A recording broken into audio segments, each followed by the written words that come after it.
Ciné pas très connu, la série cinéma de Chanda et Chignon. Ciné pas très connu. C'est quoi le jeu de mots? C'est pourquoi ciné pas très connu? C'est une série sur le cinéma pas connu. Cinéma, Chanda et Chignon. Chanda et Chignon. Ciné pas très connu. Margot et Marian, bibliothécaires, nous parlent de cinéma oublié ou méconnu. Dans cet épisode, Margot et Marian évoquent la carrière du réalisateur français Jacques Tati. Jacques Tati, de son vrai nom Jacques Tati-Chef, né le 9 octobre 1907 en banlieue parisienne. Sportif accompli, il commence à écrire de petits spectacles avant de devenir un modeste comédien. Une vocation stoppée nette par le déclenchement de la Seconde Guerre mondiale. La paix revenue lui permet de reprendre contact avec le cinéma, et en 1946, Claude Autant-Lara lui offre un rôle majeur dans le film fantastique Sylvie et le fantôme, où il incarne le dit fantôme. Ce personnage mutique, émouvant et vaporeux préfigure déjà ce que sera le futur personnage de Monsieur Hulot. Constatant que sa carrière d'acteur ne décolle pas vraiment, Jacques Tati décide de se mettre lui-même en scène et de réaliser ses propres films. Son premier essai, Jour de fête, sorti en salle en mai 1949, est un succès qui dépasse toutes les espérances.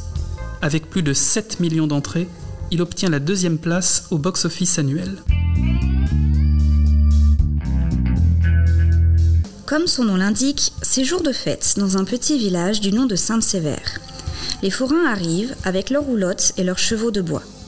Il y a même un cinéma ambulant dans lequel un facteur très investi dans son métier est impressionné par un reportage sur les services postaux américains. Sur son vieux vélo, François, prononcé François, va tout faire pour imiter ses homologues américains. Il s'agit du premier long métrage du réalisateur, tourné en 1947 et projeté pour la première fois en 1949. Cette même année, il reçoit le prix du meilleur scénario à la Mostra de Venise.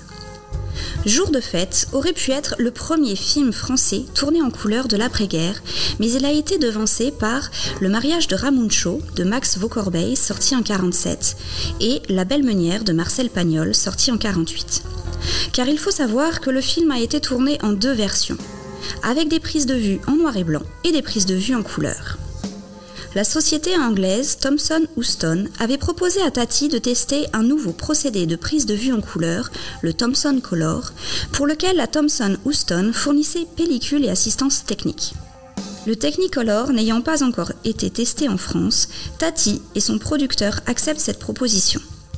Cependant, sur les conseils de son chef opérateur, Tati décide de doubler les prises de vue avec une caméra en noir et blanc. Et c'est précisément ce qui sauvera son film, car la Thomson Houston s'avérera par la suite incapable de tirer les copies couleurs d'après les pellicules originales. Le film sort donc en noir et blanc en 1949 et rencontre un véritable succès. Mais Tati regrettera toute sa vie de ne pas avoir pu présenter son film en couleur. Il avait d'ailleurs travaillé les décors et les costumes en ce sens. En 1964, il sort une nouvelle version de Jour de fête avec des inserts de couleurs. Certaines séquences sont même tournées de nouveau. Malheureusement, cette version ne rencontre pas le succès escompté. Mais, revirement de situation, en 1988, Sophie Tati-Chef, monteuse et petite-fille de Jacques Tati, avec l'aide de François Hédé, chef opérateur, entreprennent un travail minutieux de restauration et de copie des enregistrements originaux en couleur. Ce qui a permis, plus de 40 ans après le tournage, de pouvoir permettre au grand public de visionner le film tel que initialement imaginé par Jacques Tati. Cette version inédite a été présentée pour la première fois à l'ouverture de la célébration du centenaire du cinéma le 11 janvier 1995. Cette version originale en couleur, Tati ne l'aura finalement jamais vue de son vivant. Au-delà de cette anecdote cinématographique, Jour de fête, c'est le film qui a su renouveler le genre du burlesque en France. Celui-ci a un rythme trépidant. Sur chaque plan, il y a un gag visuel, sonore, chaque plan est réfléchi et toutes les scènes sont hilarantes. Le personnage de François, le facteur, est merveilleusement bien interprété par Tati qui, au-delà du genre burlesque, transporte le téléspectateur dans son univers empreint de poésie, de réalisme, avec un soupçon de nostalgie pour ce monde rural aujourd'hui disparu. On y sent déjà la patte de Jacques Tati, qui donnera naissance par la suite au personnage de Monsieur Hulot. Ciné pas très connu. La série cinéma de Chanda et Chignon. En En février 1953, Les vacances de Monsieur Hulot, justement, est un nouveau carton avec plus de 5 millions d'entrées, s'inscrivant ainsi dans les 10 premiers films du box-office annuel. On y découvre le fameux Monsieur Hulot, un homme qui ne parle presque jamais et qui semble toujours en décalage avec le monde qui l'entoure. Ce film permet à Jacques Tati de croquer gentiment le milieu estival et ses vacanciers, ainsi que ce goût des gens modernes pour les apparences et les loisirs futiles. Les maladresses comiques du personnage principal, aux joies simples et naïves, plaisent au grand public qui se reconnaît dans ce personnage tendre et amusant. En mai 1958, c'est la consécration, avec Mon oncle, qui renouvelle l'exploit des 5 millions d'entrées et obtient une confortable 5e place au box-office annuel, couronné par un Oscar du meilleur film étranger et un prix du jury au Festival de Cannes.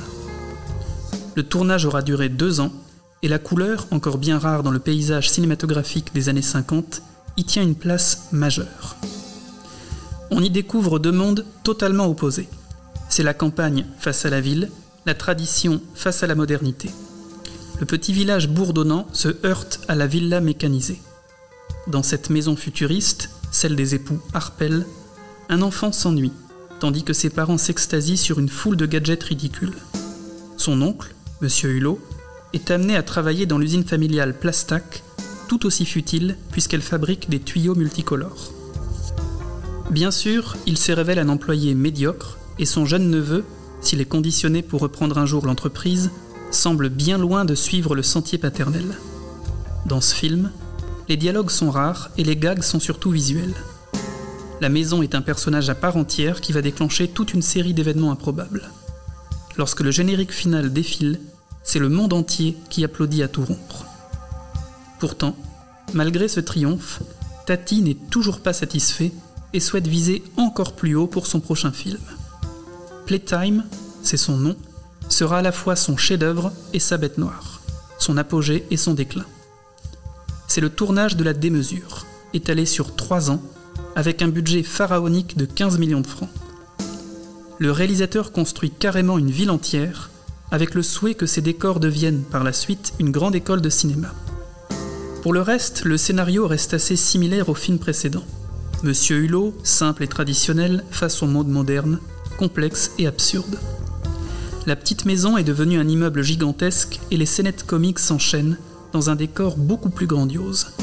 Tout est multiplié, automatisé, électronisé. À sa sortie en décembre 1967, la déception est grande.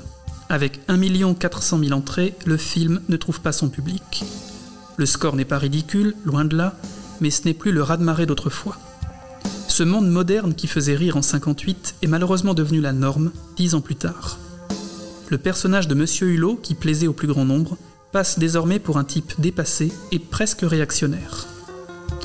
En effet, Monsieur Tout-le-Monde a eu le temps de céder aux sirènes du progrès. Il est désormais l'heureux propriétaire d'une voiture, d'une télévision, d'un frigo et d'une machine à laver. Tati avait vu juste, mais il a commis l'impair d'avoir eu raison trop tôt. Cet échec est sans appel. Il vient de perdre une fortune et, comble de l'ironie, les décors du film seront intégralement détruits pour faire place nette dans la construction d'une nouvelle autoroute. Écœuré, Tati jette son manuscrit dans les décombres. Mais notre homme est coriace et il ne s'avoue pas encore vaincu. Écoutant les critiques qui jugeaient son film trop long et trop extravagant, Tati va choisir de jouer la carte de la simplicité. La perfide modernité va désormais s'incarner dans une simple fourgonnette bardée d'inventions que Monsieur Hulot va présenter au salon de l'auto. Ce sera Trafic, qui sort dans les salles obscures en avril 1971. Mais le vent semble avoir tourné pour de bon, et les 957 000 entrées sonnent le glas du cinéaste. L'humour, bon enfant de notre ami, ne fait plus recette face à la concurrence. Louis de Funès est devenu intouchable, et les Charlots s'apprêtent à devenir les nouveaux poids lourds de la comédie française. Sa carrière de réalisateur semble terminée, mais une commande inattendue de la télévision suédoise va permettre à Jacques Tati de mettre en scène ses propres adieux. Pour ce dernier tour de piste, intitulé Parade, le cinéaste se grime en Monsieur Loyal et utilise la vidéo pour un grand documentaire sur le cirque, où le public se mêle aux artistes. Pas de scénario donc, mais une improvisation de tous les instants et la promesse de moments spontanés et complices. Le spectacle sera diffusé à la télévision française et dans quelques salles de cinéma, en décembre 1974, mais dans une indifférence quasi générale. La profession lui rend toutefois un hommage tardif avec un César d'honneur en 1977. Jacques Tati, épuisé par la maladie, s'éteint le 4 novembre 1982 à l'âge de 75 ans, 6 mois après une rétrospective sur sa carrière au Festival de Cannes. Il aura également influencé d'autres cinéastes qui lui rendront hommage, comme par exemple François Truffaut dans Baiser volé en 1968, qui met en scène un monsieur Hulot plus vrai que nature raté son métro. Ou encore comme Sylvain Chomet en 2010 avec son film d'animation L'Illusionniste, tiré du scénario inédit de Jacques Tati basé sur une lettre intime à sa fille. En 6 films seulement, Jacques Tati s'est imposé comme un des plus grands comiques de l'histoire du cinéma français et aura marqué à jamais l'histoire du 7e art avec sa poésie mélancolique et son personnage timide. Semez vos envies et cultivez votre curiosité en attendant le prochain podcast des médiathèques de Saint-Médard-en-Jalles. Abonne-toi. Ciné pas très connu. Une série cinéma de Chandaille et Chignon. Le podcast des médiathèques de Saint-Médard-en-Jalles.